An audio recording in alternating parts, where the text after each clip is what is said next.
Welcome to Rates and Barrels, presented by E-Trade from Morgan Stanley. Derek Van Riper, Eno Saris here with you. It is Thursday, July 3rd.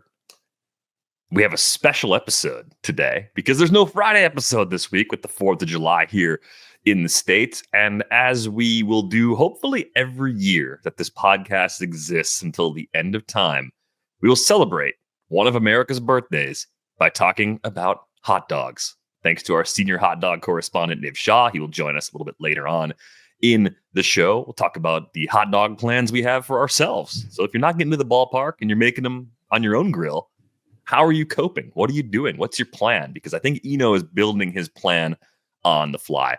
Baseball-wise, though, we had a milestone reached on Wednesday. Clayton Kershaw got to 3,000 strikeouts. We had more injuries. Max Muncy actually got hurt in that game. We learned of a Spencer Schwellenbach injury that could turn into a significant absence for him. We have a demotion. We have a gambling probe. And we have your usual pre-weekend waiver outlook. So we have a lot to talk about here for a Thursday. Let's start with Clayton Kershaw. Gets to the 3,000 strikeout milestone. A little bit of a grind for him to get there. Kind of a fun night at the ballpark if you're a Dodgers fan, because the Dodgers actually came back to win a game that it looked like they were going to kind of quietly lose to the rebuilding White Sox. And I was thinking about a few different things when Kershaw got to number 3,000. My brain goes into the Jason Stark mode when these milestones occur. I noticed it was Vinny Capra who was at the plate for strikeout number 3,000. And I've just burned a little spot in my brain to remember that in case I'm ever in a bar trivia situation where that answer will pay for my tab. I'll have no hope. Well, if you're with me, I've got you covered. I can try to put that one in there. I even wrote about it. I even put it in text. I had a nice little thought while I was, preparing for this, that I would highlight his slider, and he got the 3,000 strikeout on a slider to Capra. It was an interesting thing because he had the most swinging strikes he'd had on the season, and the most in a while in the game, but they weren't coming with strike two. That, Or not. He got to strike two a lot, and it seemed like they had a specific plan, which was hunt slider on strike two. And they all kind of just kind of filleted and served the sliders out into the field. I mean, there was a hard hit. Austin Slater hit one of the sliders. That wasn't a particularly well-placed one for a homer, but there was a lot of little dinks and dunks off the slider. And they just seemed to be also, I think none of them wanted to be Vinny Capra. They all wanted to stay out of the record books on that one. So I was like, oh, this isn't going to happen. This is not going to happen. And, it kind of kept dragging on. And I was like, he was at 90 pitches and threw 5. And I was like, I don't know if they're going to let him back out there. But the announcer's like, well, Dave Roberts is not even looking at him. I think he's going to be back out there. And then he got the second one and you're like, oh, I just needs one more. And I think he got the 3,000 strikeout on his last batter of the game. I don't think he would have come back out for the 7th, because that would have meant, pushing him past well past 100 pitches. And, he's just come back from injury, and it would have been sad, because he had the home crowd ready for it. They were ready for it from pitch number 1. So it's an interesting thing just from sitting there watching it standpoint, where he did it the last possible moment and in grand fashion, kept his team in the game, even though his stuff wasn't the best. And that slider, he didn't have that when he first came up.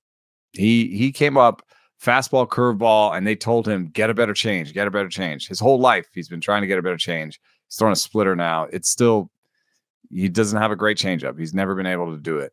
But, in the second year of his career, when he had, a walk rate over 5/9, and it wasn't really the Kershaw we know now, he just picked up a slider. They just were like in Wrigley, and they were like, hey, have you tried throwing a slider? And he's like, I don't know. How's this? And they're like, yeah.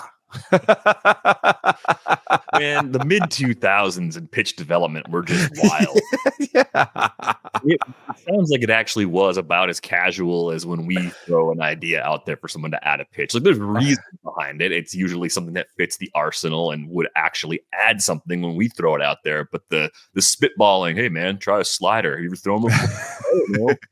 And he just does it, and you're like, no one had this idea before? I know. Why didn't he try one before?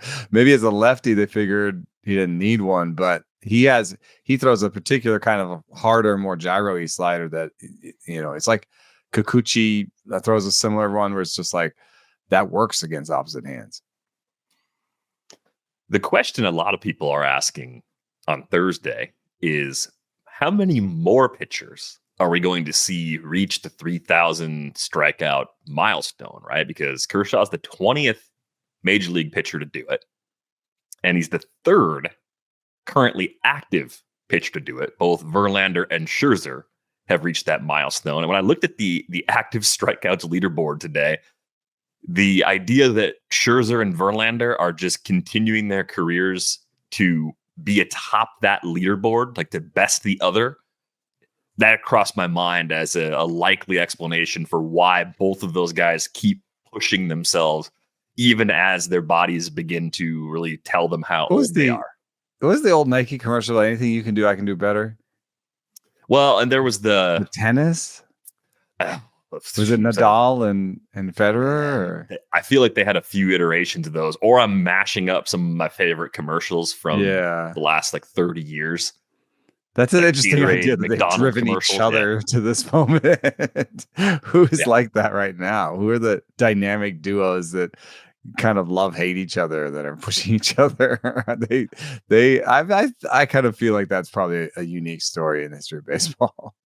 Yeah, I think that's a thing that might be fading a little bit over time. Like those types of rivalries seem less likely to exist, but I mean, Garrett Cole, with good health going forward, could do it. I think Chris Sale, with good health, could reasonably do it. We might find a sort of different way of doing it, in terms of really high strikeout rates, or make it more possible to do it in fewer innings, with this crew. So I don't. 300 wins, I think, is the one that's not coming back. I think that one's out the door. But 3,000 strikeouts, I think it'll just take, maybe we as a sport are at the beginning of a real focus on health that'll help. Maybe some of these biomechanical results will start to, help health outcomes a little bit more. And then you're just going to have, to some extent, Verlander. Maybe his mechanics are perfect. I mean, people have that idea, but then also maybe he also just has a really resilient, ligament. So you could just have somebody who has the strikeout rates of a Verlander, has, this resilient ligament, and, managed to make it as long as he did. So I'm not as pessimistic about 3,000 strikeouts as I am about 300 wins.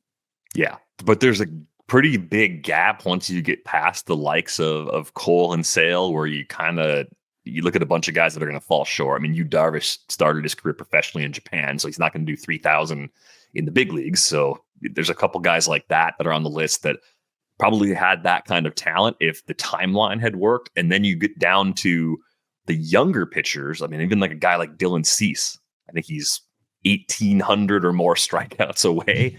And you're like, is he going to pitch long enough to do that and remain effective enough? And again, it comes back to the K rate, like you said, but I would agree with you. Unless we change how wins are awarded, I don't think we're going to see 300 wins from a pitcher again. It seems like a long shot.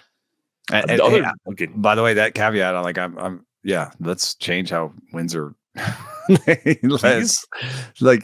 If someone throws 4 and they win, don't give it to the guy who threw 1.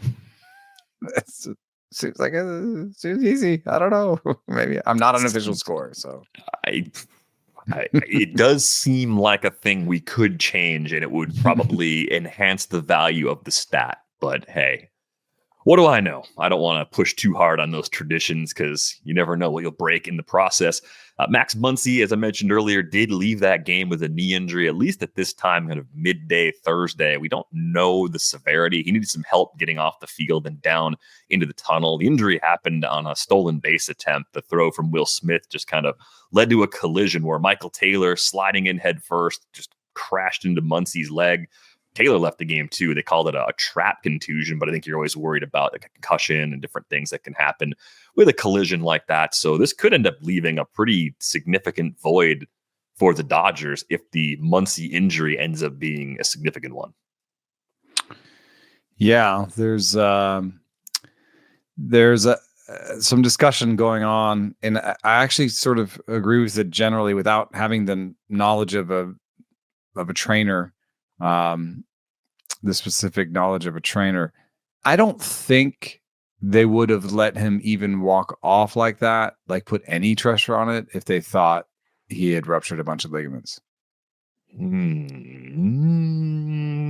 about the different ways you've had people like taken off the field. There's like the seat where two people are like have his butt, you know? Yeah, they just carry like the Diaz injury.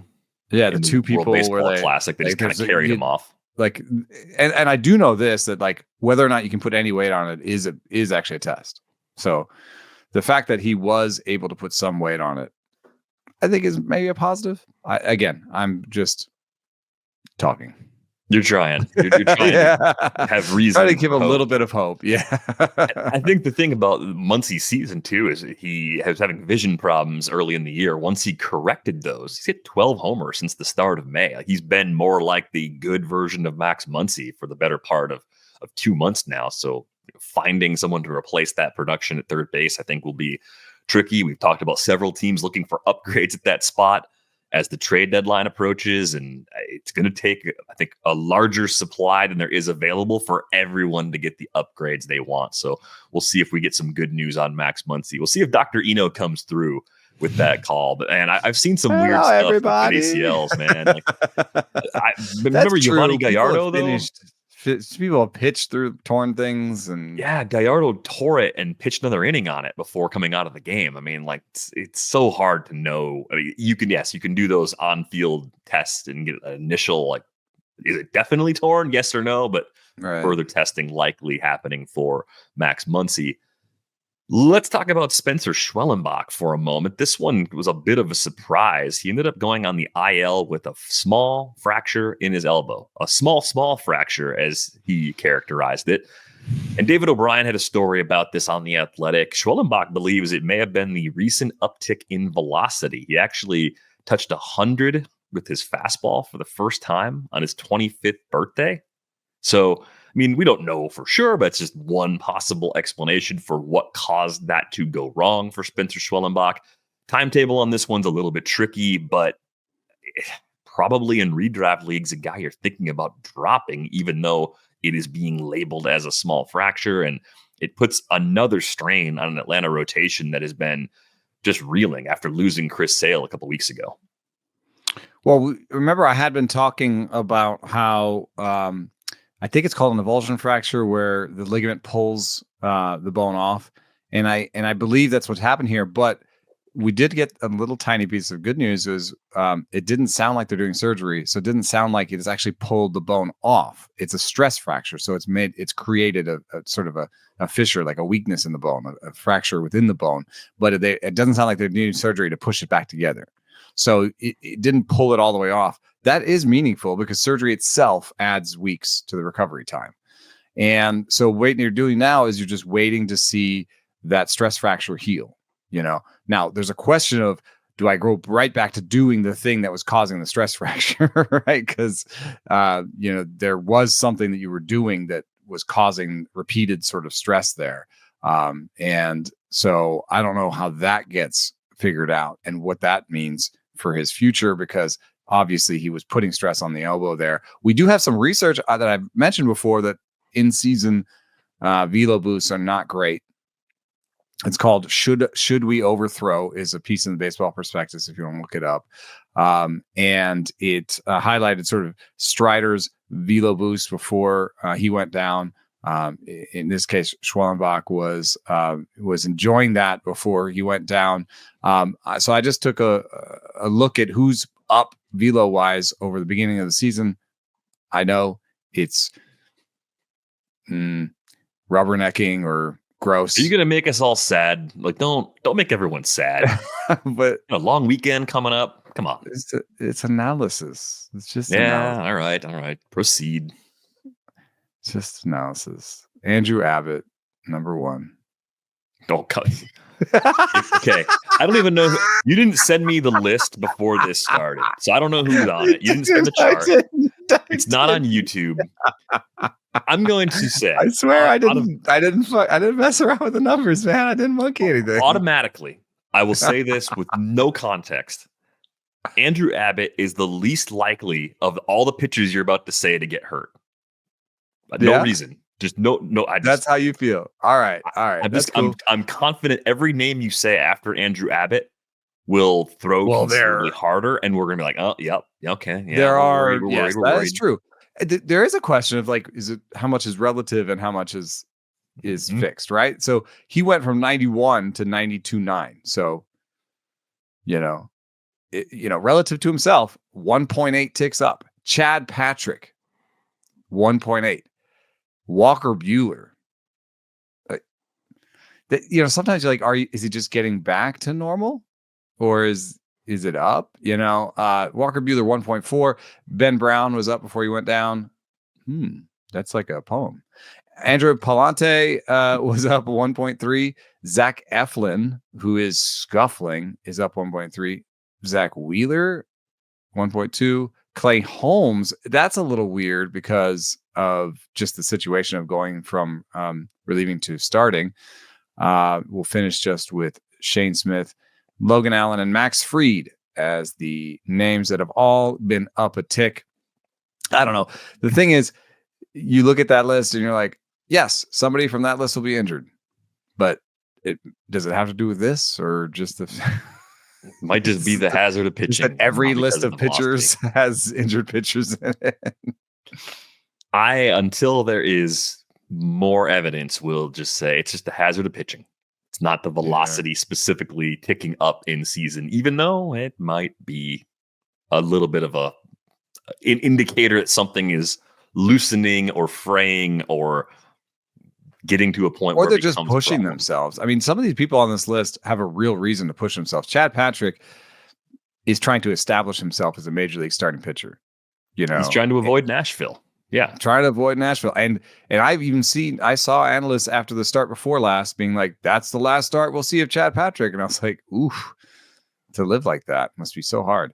Walker Buehler is trying to rediscover something because he's all of a sudden looking like his next contract will be as a reliever. So he's fighting. Zach Eflin is fighting for his next contract, for example. There's a lot of people, and there's some really low velo people on here that are just being like, man, I can't throw 90 anymore. Like Logan Allen, Andrew Abbott, just being like, I don't know, 90. I don't like that anymore. Yeah, well, we'll see where it goes with that group. It wasn't as packed full of guys I was already concerned about because they live so close to their maxes. Like that leaderboard, that one always gives me the extra sort of pit of despair in my stomach. As far as Atlanta goes, at Didier Fuentes, I think it's even more opportunities, right? He had one anyway with Sale going down, and now the door's open for who knows, Hurston Waldrip maybe to get a look, or it's getting thin. Jackson Stevens, like what they do as a team. I mean, maybe they don't really ever want to punt a season in Atlanta.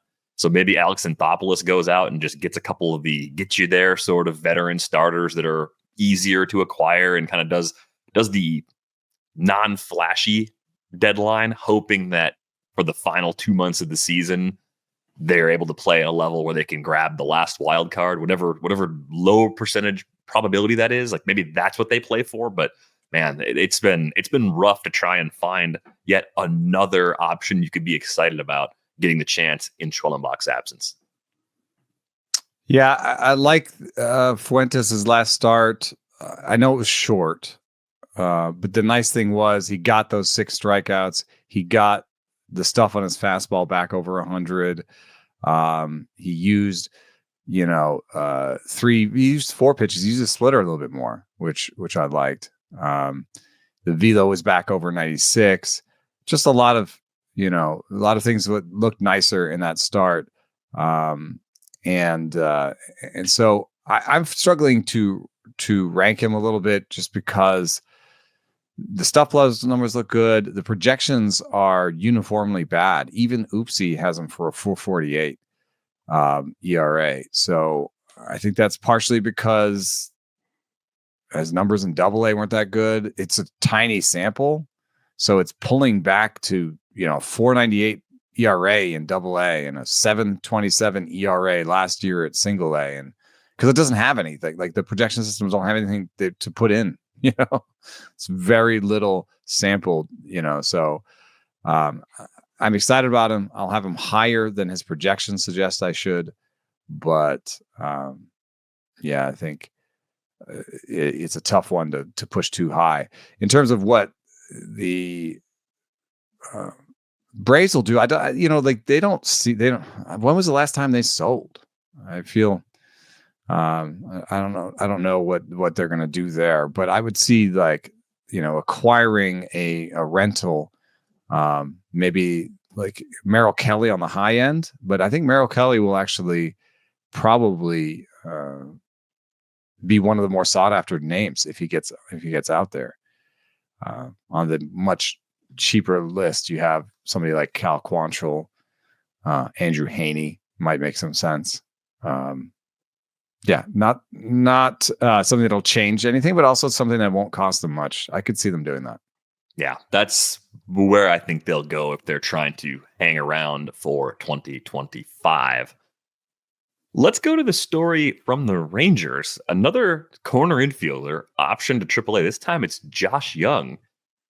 I got to admit this, Josh Jung is probably one of the players I've been the most wrong about in the past calendar year. I think last year in my leagues where I was not competing, he was a target for me while he was hurt because I thought he could come back and be a mid-20s home run guy that, if he wasn't in the heart of that lineup, would be right behind the heart of the order, would rack up pretty good counting stats. And the quality of contact is still lagging compared to where it was in 2023 when I got excited about Josh Jung for the first time. He's lowered his strikeout rate, though. So some things have gone right. Other things have not gone well. And the slugging percentage all the way down to 366, easily the lowest we've seen over 4 different seasons where he's been in the big leagues. So at this point, I mean, I can obviously let him go in all those leagues where I was expecting a lot, but I wonder why I missed so badly on Josh Jung.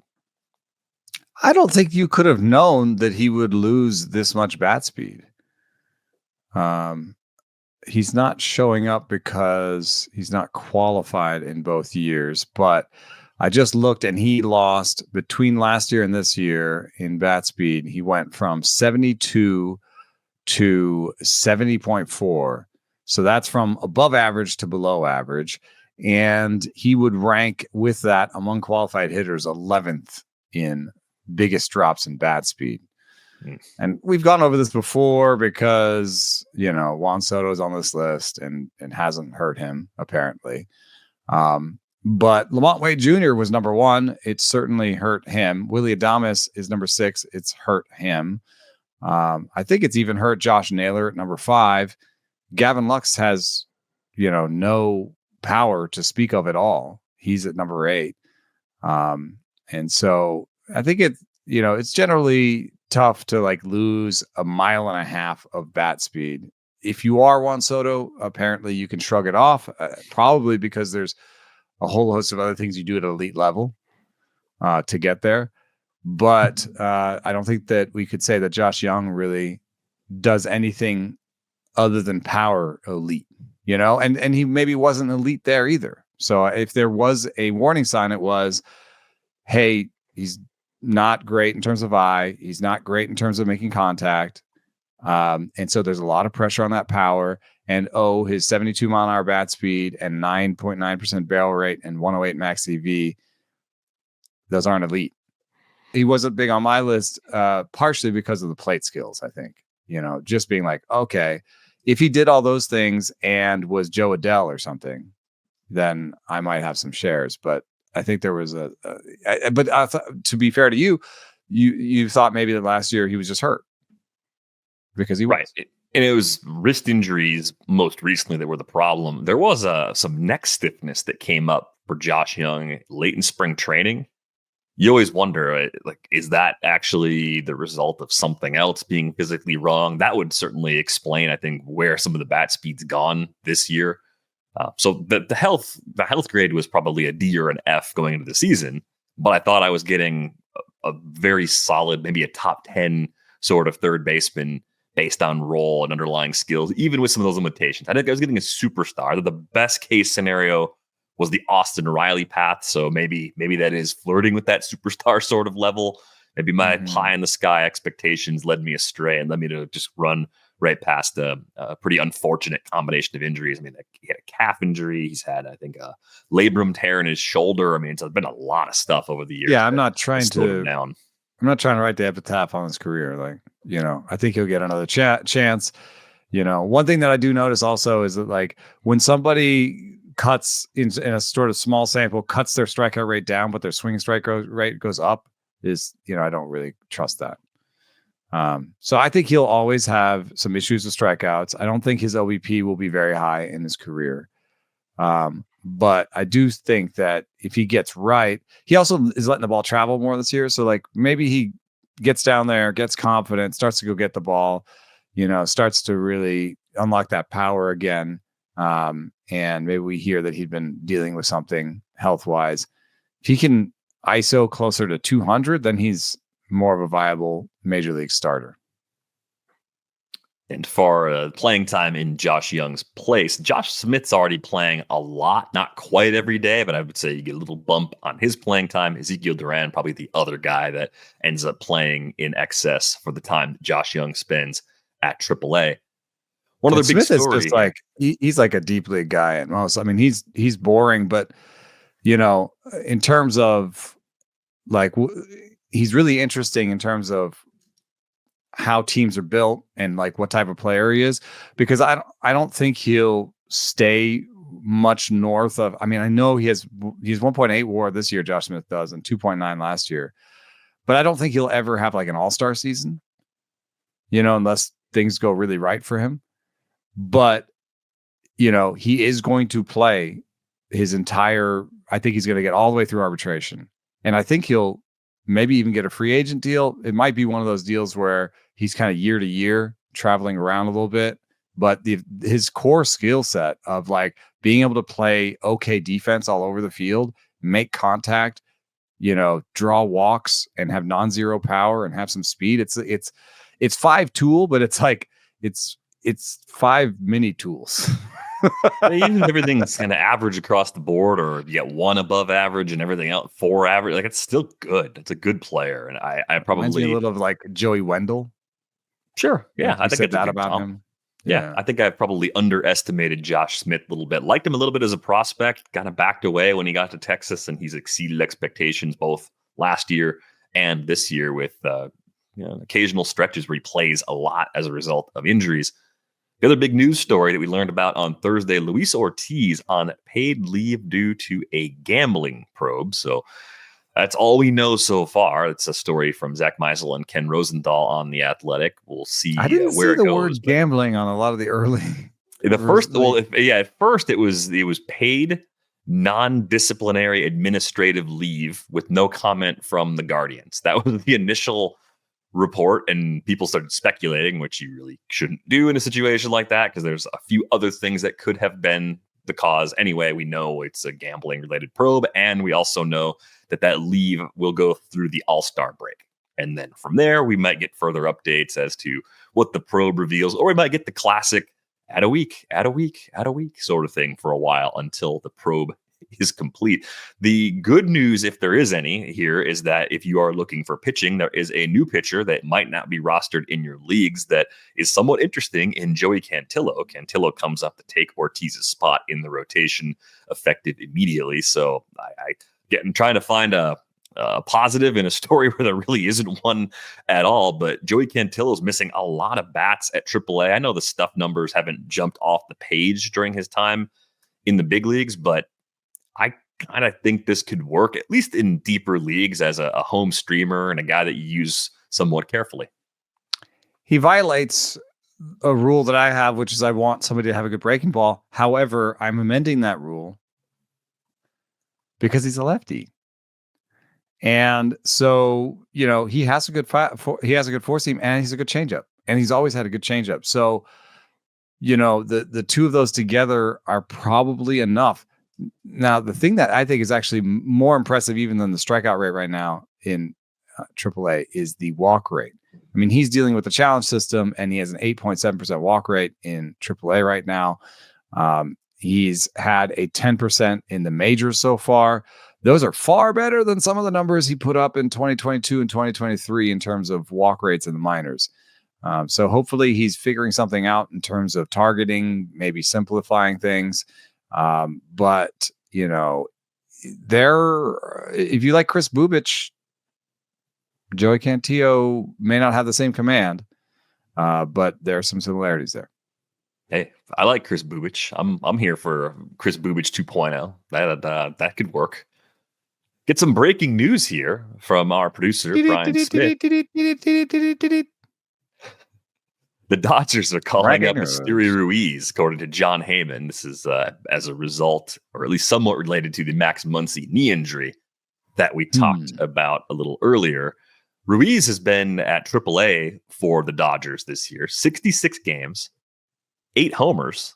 He's 38 for 44 as a base stealer, sub 20% K rate, walking 11% of the time, but a 27.2% hard hit rate. So the how hard will he hit the ball question is still there, but Esteury Ruiz doing pretty typical Esteury Ruiz things in the highest level of the minors right now.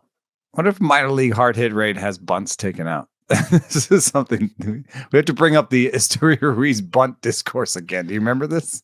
Oh, yeah. I mean, I once tried to make sure that Victor Robles' bunts weren't being counted against him. Yeah. And I was so disappointed to learn that StatCast already had taken them out. I was like, but does StatCast pick up out of AAA? You know what I mean? Yeah, the hard hit numbers on Fangraphs, are those coming from StatCast? Those coming from somewhere else? Great question. I like that the strikeout rate is pretty decent. That's a good combination of walk rate and strikeout rate. This is, I would have to say, I don't see much that's different from what he's always done.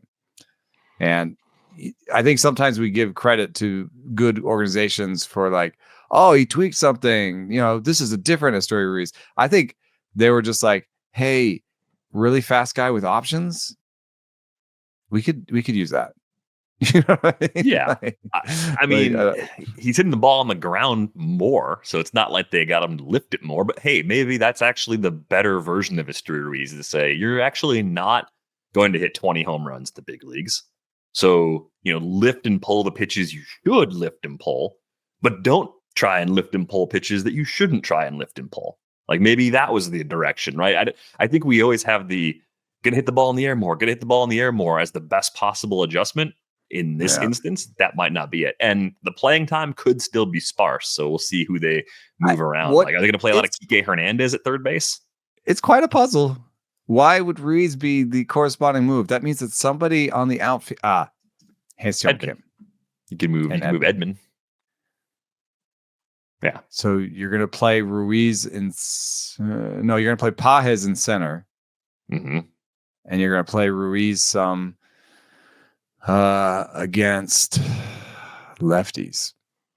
So against lefties, maybe Ruiz actually takes center against lefties, or maybe Edman moves to center only against lefties, and Ruiz plays a corner because you don't want to play Conforto against lefties, and you don't want to play Pages necessarily.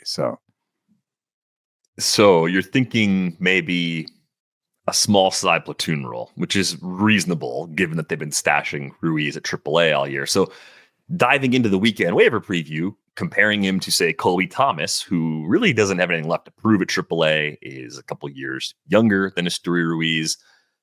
since last season, kind of combining 24 and 25 together, Colby Thomas has 34 homers in 149 games at that level. He's 22 for 29 as a base stealer.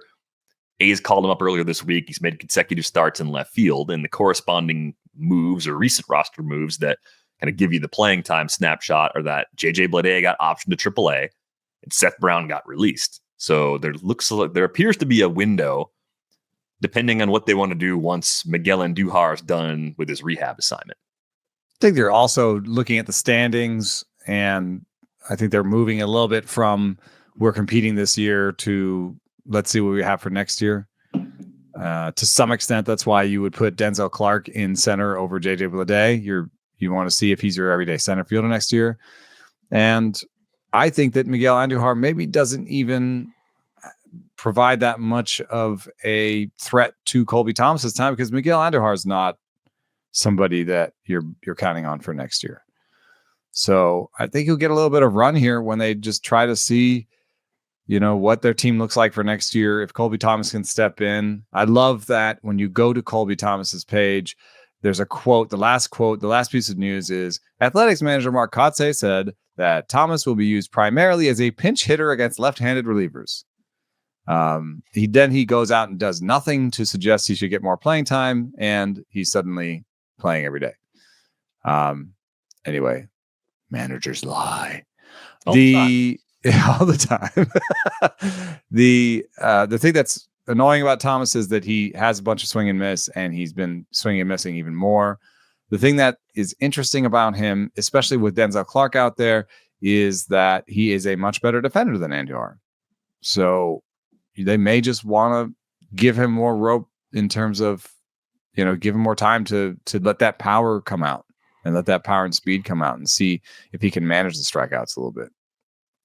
I would rather have Colby Thomas in most situations, unless I was desperate for speed, unless I was just sort of bat streaming and I saw a bunch of lefties coming up in the schedule for the Dodgers or something like that. But I think, more I'd put like $3 out of 1,000, maybe $5 out of 1,000 on Thomas, and I'd put maybe 1 out of 1,000 on Ruiz.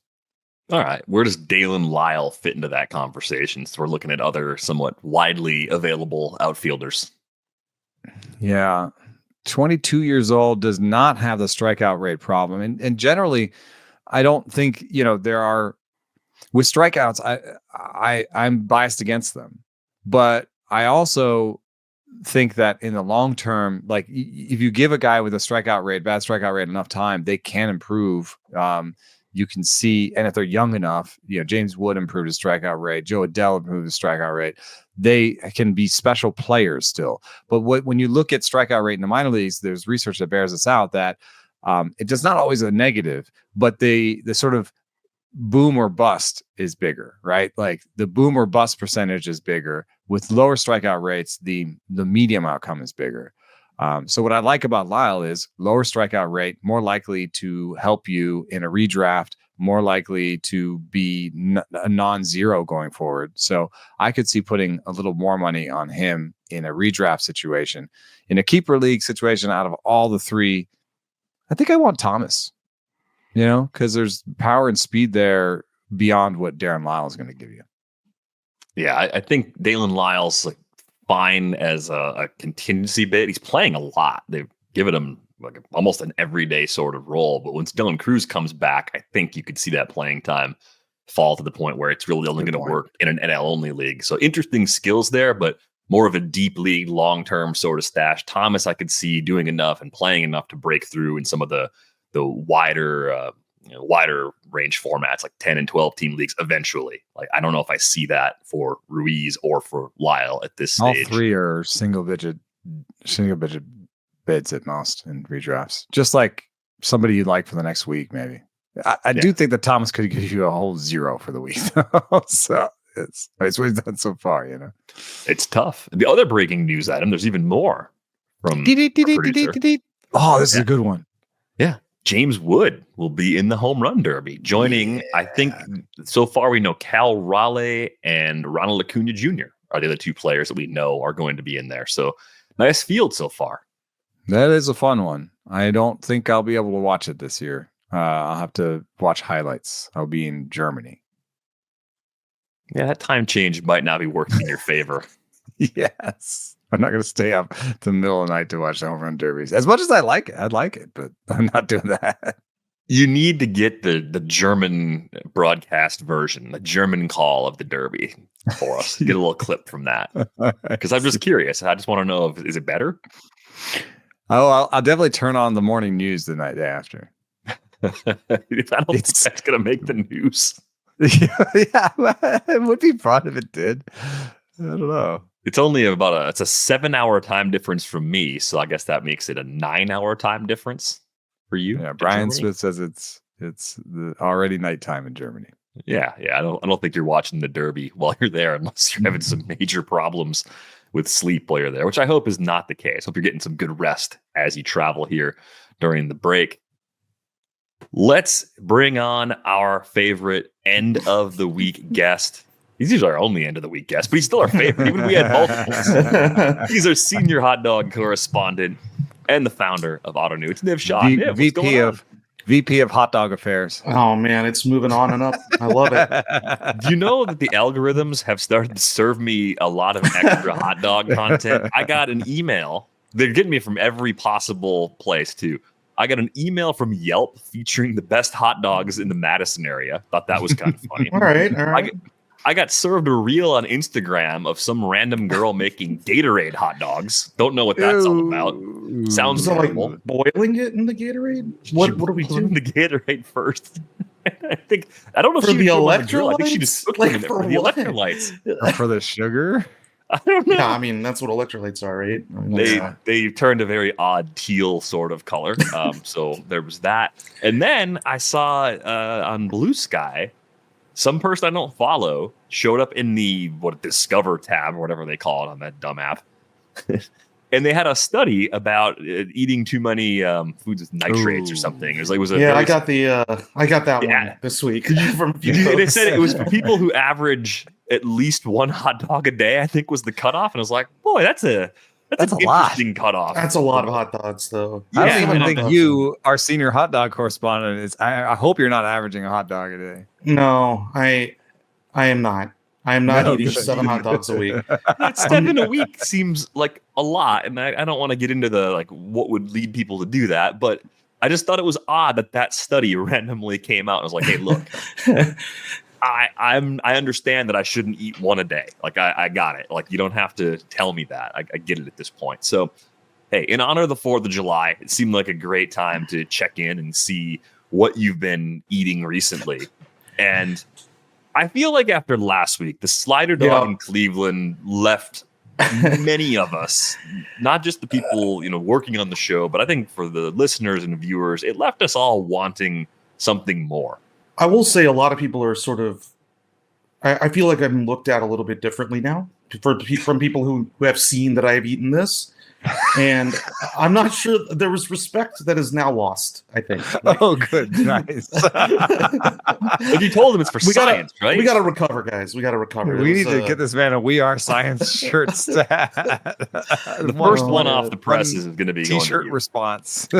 I love it. Can we get a hot dog worked into that? No, that's an interesting way to that makes the shirt even weirder to people that don't listen to the show, which is most people. All right, so here's what we got. You're back at Nats Park, and the Rangers were in town. Yeah. And I love it. So they come up with the Texas dog. Yep. In their words, the all-beef hot dog tucked in a pile of our house-smoked beef brisket, slathered in barbecue sauce, and topped with pickled onions and jalapenos. Now, by description, Niv, that is a 10 out of 10. Well, that is a great dog. I think it's a solid representation of Texas as well.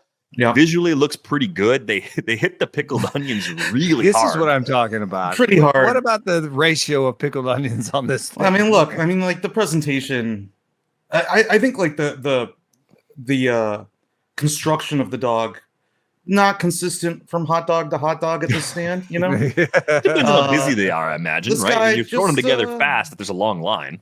Yeah, I think, he thought I liked the pickled onions. I think, he got a couple extra in there. I mean, that the ratios are a little off. I don't disagree with that.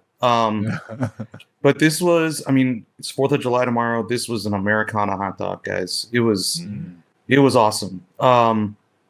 This game was back on June 8th, I think. And, so it was actually, I ate this dog before I actually ate the Fruit Loops dog that we talked about last week. And this one gave me a lot of hope for hot dogs going forward. Immediately dashed. Immediately dashed. So the brisket, there's a lot of barbecue purists out there, a lot of people with opinions about barbecue. I'm one of them. Many people have that opinions about how you do brisket properly. This was a cubed brisket in a sauce that pretty Texas-y, a little sweeter. Texas sort of goes with a little bit more sweet mesquite flavor, which I prefer, frankly, but not for everyone. And the cube brisket, it's unwieldy. It's a mess. It's a mess picking it up. This one I brought napkins and forks to, and that helped. But this one, this is the best Nats away dog I've had this season. Like, it was awesome. Nice. Yeah, it checks all the boxes, and their barbecue sauce was pretty good. I don't know. It's, again, we talked about this a few weeks ago, but it's like a DC interpretation of Texas barbecue sauce, and DC doesn't do condiments super well. But this was just all around quite good. I was very happy with it. Nice. What is the food that DC is known for? If you said make a DC dog, DVR, make a hot dog that honors the nation's capital on the 4th of July. What's that Central American chicken that's really good? So there is a lot of Peruvian chicken, a whole roasted chicken, South American. That's basically like a rotisserie chicken, though, right? That's with good spices on it. It's real tasty. Yeah. There's a lot of that. There is a Nats dog at Nats Park at the Taste of the Major stand. It has a lot of ideas, but the one, and maybe we'll do it on a future episode or whatever. But the one DC thing of it is this thing called Mambo sauce, Mambo sauce is like a DC condiment, and you only get it at really old school, before Obama was president, places that do carry out chicken wings. So it's kind of Chinese General Tso's sauce, but a little bit more appropriate for a chicken wing. Well, a little sweeter, honestly. Sweeter. Okay. Yeah, which General Tso's can go pretty sweet in a lot of places, but this is on the sweet side of that. And it's like a DC. Yeah, I'm sure there is someone out there who is like, man, Niv, you are butchering what Mambo sauce actually is. But that's the impression I get from it. And it's good. And they put it on the hot dog at Nats Park. But that hot dog has a lot of other things going on. And we can talk about that. I don't know. It's a whole other conversation, that hot dog. But I think we're going to get a question or two about before Obama was president being described as old school. Well, I mean, there's actually a thing that happened in DC, and not to get too deep on it, but a lot of people during Obama's presidency moved into the city, and most of the people during other presidencies lived around the city, in the suburbs in Virginia, Maryland, or whatever.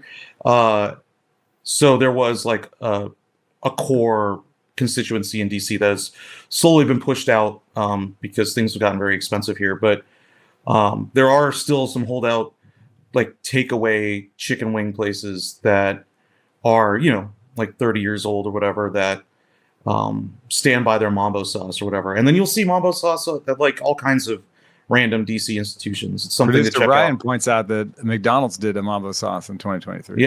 Yeah, it's a thing. So I think if you're ever in DC and you see a place that has Mambo sauce available to you, it's worth taking a try. Give it a try.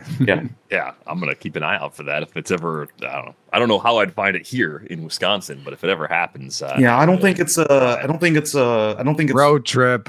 I don't think it even makes barrels coming to DC. I would love that, but I don't think it even is in Virginia. I don't think Virginia messes. It doesn't even get out to Virginia. Yeah, it doesn't cross the river. Wow, that's hyper local. Yeah. That's incredible. Well, all right, so I learned a lot in the last few minutes. And, hope we continue to learn some things. So a new session of 6 Picks just started up. Yeah. And it's interesting to me, like the prices, I think they're adjusted. Every month the prices go up. They go up more often than that. They go up every Friday. Or no, every Sunday. Friday. I'm sorry. Every Sunday overnight. So it'll be Sunday. Generally the last game is Sunday Night Baseball, so that generally is like 7 p.m. Eastern time. So it'll be after Sunday Night Baseball ends. But the pricing is based on how many people in the past week picked players more or less than what is expected. So if you have 10 people play, you would expect Ohtani to be picked, I don't know, like 1 time out of 10. And if all 10 people pick Ohtani, the idea is that Shohei Ohtani is then underpriced, right? Yeah. And so the prices go up based on market. We saw it happen with Soderstrom pretty early. Soderstrom was priced as if he was like a first baseman. He was like a $6 first baseman, but he's in the catcher group. Right. And like probably the first week. And he had such a great April, right? Too, yeah. And so we're starting to see some of that stuff balance out. Like Soderstrom and Ben Rice are 2 examples of guys that have sort of plateaued at the $20 range, where they started, like Eno said, like the $2, $3, $4 range. But Cal Raleigh is still flying up the charts. No reason to not pick him at $40 or whatever. Mm-hmm. He was the second biggest gainer last week with Tarek Skubal. And then, guys like Ohtani are still being picked at like a super high clip. Guys like Aaron Judge are still.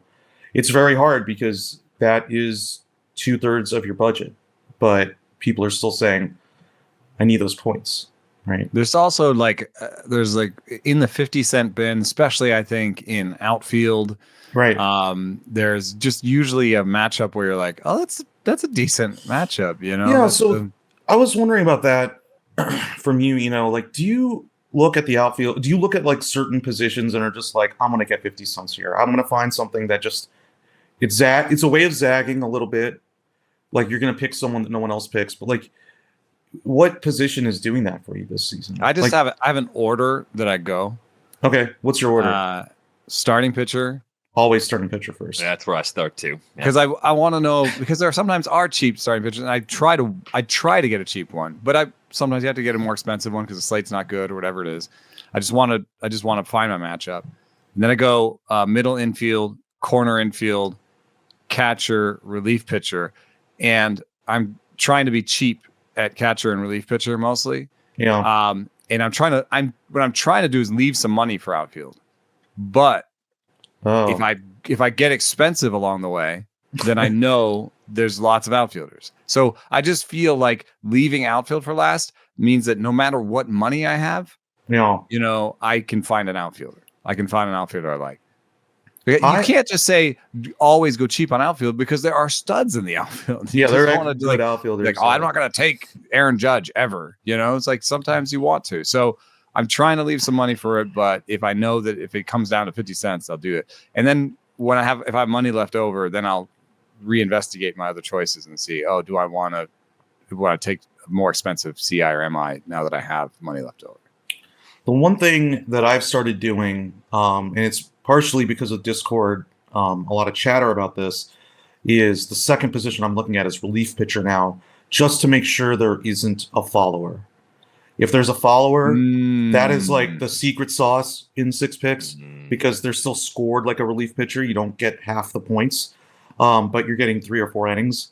If there's a follower, those are also generally 50 the only cent caveat guys. is that followers are not great starters. They're bad. They're bad at pitching. Like that, they're not. I used to get Ben Kasperi as follower one time, and I got a whole 1.6 points out of it. Yeah, right. I mean, like the thing is, there's a reason they're not starting, and there's a reason they're not starting pitchers, right? But if you can find a starter that is sort of fun, or sorry, a follower that's sort of fun, you can lock in 50 cents at your relief pitcher right away. Right. Otherwise, you sort of feel like you want a guy who's going to pitch at relief pitcher, and you want someone who's going to get you a hold or a save, like sort of leveragey. But I will say there are a lot of 50 cent relievers that are decent. I mean, somebody like Will Vest is still 50 cents, and you're like, there's still people down there that are 50 cents. Yeah, I mean, Kirby Yates is 50 cents. Like, a lot of guys. Nothing wrong with Kirby Yates as long as he pitches in the game the day you pick him. You're probably going to be happy. Yeah, that's the other thing. Saves are easier to predict. Like when the game is close, they use their saves guy, right? Like they use their closer. That's when people have said like, "Oh, I'm in a saves plus holds league. Like, how many closers do I have?" And I'm like, get one elite one. Yeah, because it's easy. Like you'll get more saves plus holds even from that guy. Right. But you can supplement with setup guys after that. So I do prefer the closer if I can get it. Right. And then, I also, I don't know where DVR, where you guys are on this, but like I also try to be cheap everywhere and then come back and I'm like, who do I want to root for today? And I do a fair amount of that because I do a lot of it with my son. So we'll overpick Padres and Giants and like somebody who the game will be on tonight. Right. So starting pitcher is the number one thing for me because the impact of the starting pitcher is really big, and I want to make sure I'm rooting for the guy. I don't want it to be like a begrudging starting pitcher. Yeah, choice. do I want to watch that game?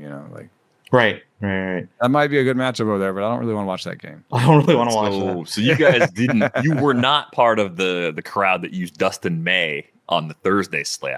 I thought the pitching was so weird today because it was mostly like near minimum or minimum guys. Yeah. And I didn't want to pay up today. And I thought, all right, a lot of these guys have risk. Dustin May hasn't even pitched that well, but he's home against the White Sox. If I can't talk myself into Dustin May today, like when would I ever use this guy? But apparently I wasn't the only one who thought about it that way because he's in like 10% of the lineups today. Yeah, today's a weird one. The thing that is going to cost a lot of people is Brian Wu got bumped to tomorrow. Ooh. Oh, that's what I chose. Yeah. And I'm sorry to be the bearer. Diaz, who's not in the lineup, so I'm not going to score well today. These noon starts that then, you don't have the full lineup information. It's tough. And, tomorrow there's an 11 a.m., I think, here, in fact, here in DC. Maybe I'll just tick Brian Wu. So I already put in my stuff for tomorrow. I was like, take Ohtani. Yeah, we know Wu is pitching tomorrow. Like, just go. Do we? What if he got bummed back and something doesn't feel right, and then it feels worse tomorrow, and you get scratched 2 days in a row? They said that it did not say because of extra. It wasn't. I guess it's pitching. It's pitching. I don't know. And I'm not trying to poison the well here. I'm just saying, like, let's not get 2 days in a row. You're gonna out earn me today in pick six for sure. And then Seth Lugo was the big pitcher picked today. 21% of people went with Seth Lugo. I don't know that it like Seth Lugo's been around for so long that I just don't like how that feels. I don't like the idea of I have to root for Seth Lugo today. Does that make sense? Sure. No, I mean, to some degree, if you're looking at multiple guys at similar prices with similar skills and risk, like, take the one that you're actually excited about. I get that. I'm not surprised knowing our audience and how much Eno was into Lugo going into last season. Yeah. I am not surprised to see that 21% pick percentage next to his name for today, given the way today broke out. Right. Just given what was available to you or whatever. That makes sense. Yeah. And then Will Vest is a great shout. It's 8% at a relief pitcher spot. That's kind of weird. And then, the thing that's nuts to me is that Shohei Ohtani is still the most picked guy. 23% of people pick Shohei Ohtani. He's the most expensive player, and he's going to go up like that. I mean, I guess, what are you I've done some builds with him. It's just a little bit hard because it's not just one 50-cent player. You're kind of like 2 or 3. Yeah, you're sort of stuck, especially at like a catcher or whatever. If your guys aren't playing, you're and it's not a good thing to do on a short slate day. I'm a little surprised that they're doing it on a Thursday because you want to do it on a big slate day because then you have way more 50-cent guys who are available. More people playing. Yeah. So it's been I feel like it's been a pretty fun competition so far this year. We've had 200, 250 people playing every day. We've had different winners in the rates and barrels department, all 3 sessions. That's been fun. And do we still have hats? We still have hats. I can still promise hats. I promised the the person who won, he was in my Discord. Let me see here. I promised him Macro Data Uprising. Congratulations. I promised him a hat, but I also told him I'm about to go on vacation, so might take a little while. It'll get there. And I just sent the hat for the last session out like on Friday last week. So shipping stuff is not fun, man. We talked about that when I saw you in San Francisco. It's like it's my kryptonite. But yeah, so it's been a pretty fun competition, and then we have like a good slate of baseball tomorrow, so it should be pretty fun. Well, one last question before we let you go, Niv. Our producer Brian pointing out that Joey Chestnut back in the Nathan's contest, or I think it's still the Nathan's contest after doing his own thing for a little while. Whatever, I don't care about that. The number, and it's disgusting. The number on his total for over under on hot dogs is 71.5, which is just like I've reached the point with there's a nitrates problem there. There's a nitrates problem there. I think he's the one breaking it for everybody. Oh my God. Crazy, man. Like, so you guys know like why he went out, right? Like he did a vegetarian contest, and Nathan's was like, that's against the rules. So they like banned him because he like ate a veggie dog or something. He ate a vegetable. Well, a veggie dog, I think. So it was like a competition, and like they were like, "Oh, that's unacceptable." So based on that alone, just make a veggie dog. Jesus. I'm taking the under. I'm taking the under. You think he's up? I don't think he's up for it. I mean, I don't think he remembers what nitrates are. I mean, it's gonna be a. I would never ever would I actually put even like $5 on something like this because it's so absurd. But yeah, I've seen the highlights so many times and been grossed out every time, and I'm convinced that he'll always beat whatever the number is. Like it's an automatic over. I think generally, if you dabble in betting at all, a very good casual thing to do is just bet the overs on things. Everyone always wants more points. Everyone always wants more runs, more whatever. Oh yeah. I don't think I want more hot dogs. I think I'm going to the other end. This one. So gross. The first time I watched it, they had to explain that if you like barfed it up and didn't eat it back, it didn't count. You have to eat it back up. Yeah. That's terrible. That's when I was like, I'm out. I'm done. What? And then we need a new tradition. This one needs to go. I'm thinking about it a little bit more, and it's like, well, who's even going to push him? Who's pushing him to get to those heights? Why like Crazy Legs Conti, because he had the name Crazy Legs. I don't even know if he's Crazy Legs. I eat a lot of hot dogs. They call me Crazy Legs. It doesn't make any sense. Doesn't make any sense. Yeah, this is a tradition I could do without, honestly. I'm glad there's an 11 o'clock baseball game. I can start watching baseball right away instead of. Oh my God, it's just one of those things that's on because we're like waiting for something else to be on. And yes, I'm always just like, I'm not gonna watch this. That is how they did it. I love that our senior hot dog correspondents are like, yeah, that's the bad idea. We should shut down that hot dog. It's too many hot dogs. Yeah, I mean, look, when I go to these games, I'm getting one dog, maybe two dogs. Enjoy them, talk about them, think about what the best things are on them. Don't just take a little hiatus. Oh yeah. No, savor the dogs in moderation. Niv, we appreciate your time and your insight. Have a great holiday weekend. We'll catch up with you again next week. Sounds great, guys. Thanks so much. Thanks. Our senior hot dog correspondent, Niv Shah. I mean, the Texas dog, like that sounded amazing. That's what I want to do tomorrow. I want to make my own version of that or something special. My July 4th plans. I'm doing hamburgers, but well, you could add a pack of dogs pretty easily. And pickling the onions doesn't take that long. Pretty easy. They look pretty. Good call, man. Like easy to do. Real quick, couple more. Yeah, it doesn't take long. Just like a couple hours. Pretty fast. There's a speedy way to do it. Couple questions before we go. Going back to our waiver preview. Otto Lopez, is he becoming a shallow league player? He's on like a 20 homer, 20 steal per game sort of pace. I think he lost some time to an injury earlier this year, so the counting stats don't pop, but he's playing a ton for that Marlins team. The underlying numbers are actually kind of solid. Yeah, one thing I like is, at least so far, all of the defensive metrics are a positive for him. That's a weird way to answer your question. But I think that just means that the playing time is there. They moved Xavier Hernandez off the position. He has a slightly Xavier Hernandez-esque, appeal in that he makes a lot of contact. He does not have great power.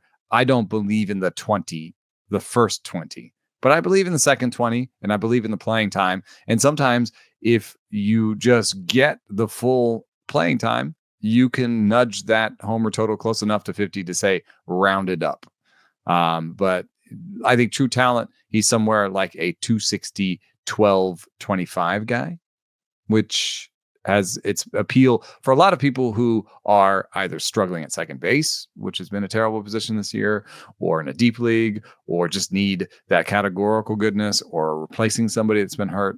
So definitely relevant in all leagues. I think if you were a 10 or 12 team leaguer, if you were like a dynasty player or somebody that was planning on Otto Lopez for the future, that would be a less than ideal solution. Yeah, but nice player at a position of need at the very least. And he started every game for the Marlins since May 28th. So maxing out the playing time could make him easily a top 10 player at that second base position, where there just aren't 10 great players right now as a result of some pretty disappointing performances. Also, looking at it in the Marlins bullpen, Ronnie Henriquez starting to get some love. That started to happen over the weekend in main events. I noticed that people were taking that flyer. How do you think Henriquez fits into our future pursuit of saves? I think he's the guy. He has the best stuff in that pen. The guy who he's fighting, or the closest guy, it was Calvin Fauché for a while, but in terms of like quality all the way through the season, it's been Anthony Bender. And Bender's, stuff is decent, but it's slider first over fastball, and it hasn't turned into strikeouts. And remember, it's old school analysis, but one of the main things that the new closer has over the incumbent closer is velo and strikeouts.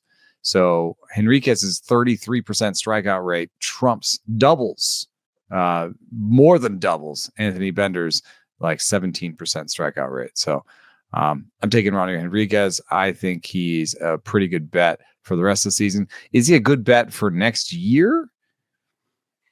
I don't know. Maybe. I mean, it's not an area where the Marlins are going to invest anything in terms of they're not going to bring in an established closer for any reason. So it's going to be guys like Henriquez sort of competing with each other for those highest leverage opportunities. I think the fear would be the lack of track record and the ability of Peter Bendix historically, coming from the Rays, of building great bullpens, right? If he's doing the same things in Miami that the Rays have done, then there's always going to be competition, even without a free agent addition someday, right? So good enough, though, I think, to at least take that flyer in deep leagues. And I think maybe someone that cracks as like a third closer, second closer in deeper formats before the end of the season. If he's going to take the job and run with it, I think that's the kind of ceiling that he brings to the table. And that could be pretty appealing. So good job if you got out in front on that one and got him before the bid prices started to tick up. I get to break out again. Breaking news. This one's from Milwaukee. We've got Milwaukee breaking news. Oh my goodness, we have two pieces of breaking news. Brandon Woodruff is listed as the probable starter for Sunday's game against the Marlins. Well, hey, good that he gets back after the long rehab. We talked about multiple setbacks along the way. I think you have been very, very pessimistic about what he's going to be able to do with reduced velocity. Yes. I'm more in if you lower your expectations to the point where they're not anywhere near the pre-surgery version of Woodruff, you can at least get to a level where he's probably still going to be useful in some leagues. I mean, in a matchup like that, the Marlins are not a bad lineup. Like they're at least within reach of being closer to league average than people expected. I would still say the concern is more Woodruff specifically. How long does he get into his starts? And where is that sitting velocity getting off of rehab? Will there be a little bit of a bump? And can he sustain that bump too? We've heard a lot of guys talk about not being able to get all the way to their actual comfortable sitting velo on rehab assignments. So it could be physical given the nature of the injury and the duration of the absence. But I think Sunday, like the result on Sunday, will go a very long way toward determining how aggressive the bid numbers end up being for Woodruff, because everyone's desperate for pitching. At least a lot of people are desperate for pitching in most leagues. Fangraphs has them going to a 6-man, basically. It says Woodruff Sunday, Peralta, Mizorowski, Quintana, Quinn Priester, Chad Patrick. I suppose if anybody's going to lose their job right now, it would be Chad Patrick, although I like him enough. And with managing Mizorowski's innings, the reason to not do a 6-man is that you will lose 1 or 2 Freddie Peralta starts by doing it. That's meaningful. But you can also play some games where you kind of have Freddie Peralta more on a 5, or if there's an off day, you don't skip Freddie Peralta. You know what I mean? Like there's ways to kind of prioritize him and yet still kind of do a 6-man rotation. Otherwise, with Mizorowski, I'd want him on a 6-man for lots of reasons. I mean, he was sitting 100. Was it you that I asked how long can he sit at 100? And you said 0.3 seasons. You didn't ask me that, but that seems like the right answer. I mean, it seems like it's impossible to sit at that level, and he's already dropping off it a little bit. Yeah. So Quinn Priester, Chad Patrick, they're going to go into innings totals that they haven't before. And then Jose Quintana's an old, and olds like me, we like an extra day. So I think I'd do the 6-man. Yeah, but Woodruff himself would like the 6-man probably. Yeah, the extra day makes a lot of sense for that rotation right now, though. I mean, the Brewers have a lot of inexperience, but even like Peralta, like he's had some arm injuries in his past and has been able to work through them. Coming off of a postseason run last year, I think they want to try and keep everybody as fresh as possible. I think there's more reasons to do it than not. We've seen the Brewers lean on more starters in the past. The Jordan Alvarez update too. We have that also. Team received word from a hand specialist that following additional imaging, the main cause of his current pain is due to inflammation. The specialist also indicated at this point in the recovery process, the small fracture that had been sustained is now a non-factor in the discomfort that he's currently experiencing. That seems good. So as a result, he had injections. I would say is probably cortisol. Something like it. Yeah. Cortisol, you usually have about a 48-hour inactive period, and then usually you can kind of get back pretty quickly. So this might be good news. It might. I'm going to say cautiously might, because we've seen, Kyle Tucker. Oh, he has no right leg anymore. Yeah. Right. So I don't know exactly how this will go down, but I would say that, the fact that the fracture is a non-factor, I would say is good news. Yeah, I guess so. I'm thinking about deep league Shea Whitcomb maybe being kind of interesting at his first big league homer. He was the DH on Wednesday. Whitcomb's interesting for keeper and dynasty leagues. I mean, we talk about Devil's Rejects sometimes on this show. It's a 20-team league, and Whitcomb's one of the AAA guys that's been stashed on my roster for a few weeks. And I think players like that are always worth holding on to if you can through a trade deadline, because that's exactly the kind of player the Astros, if they're not using, could just flip as part of a deal, and some other team that's looking to the future might have near everyday playing time they could give Whitcomb. So if he doesn't break through for the Astros during Alvarez's absence or in this time before the deadline, maybe you get something from him on the other side of that. So the other follow-up with that Jordan Alvarez thing, the time frame is now shifted to a couple days rest rather than anything more. Yeah, that's definitely good news, relatively speaking. Like we'll see if it stays that way, because it seems like every time we get an update, it's a setback for Jordan, unfortunately. Last question before we go. Hayden Birdsong has been struggling this year. Lefties in particular have crushed him. Lefties are hitting 278, 361, 539 against them. I noticed that Birdsong is dipping quite a bit in terms of his roster rate in CBS leagues.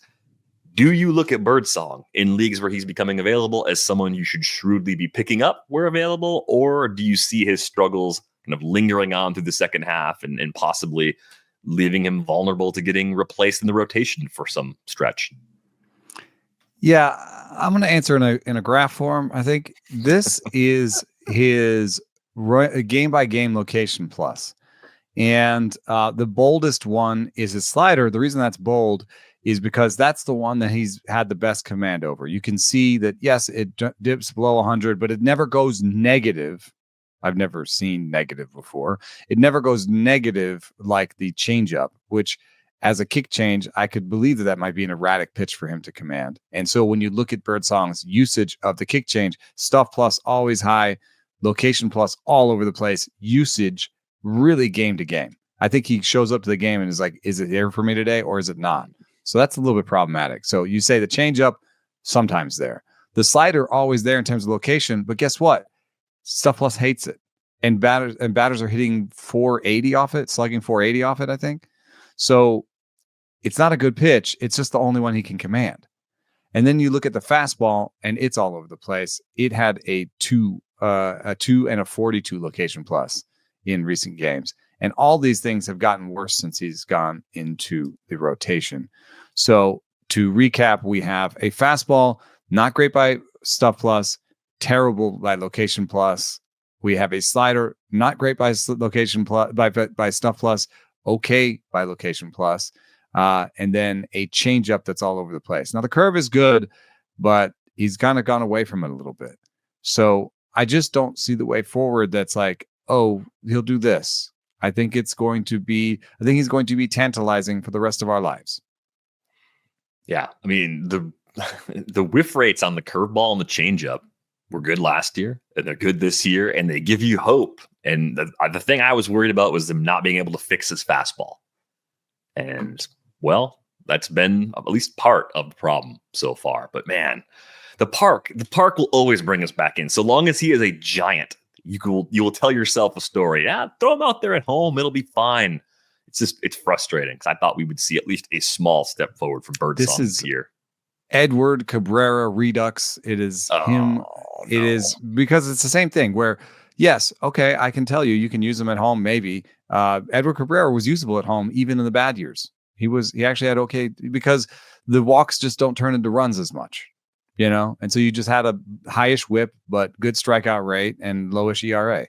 And he can probably do that for you. I'd still be careful. Like, do you want to throw him against the Cubs at home? I don't know, maybe.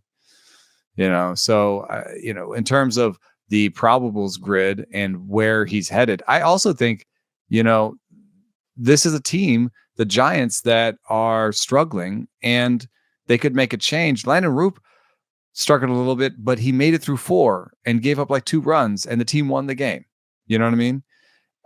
Birdsong's struggles seem to be more explosive when they happen.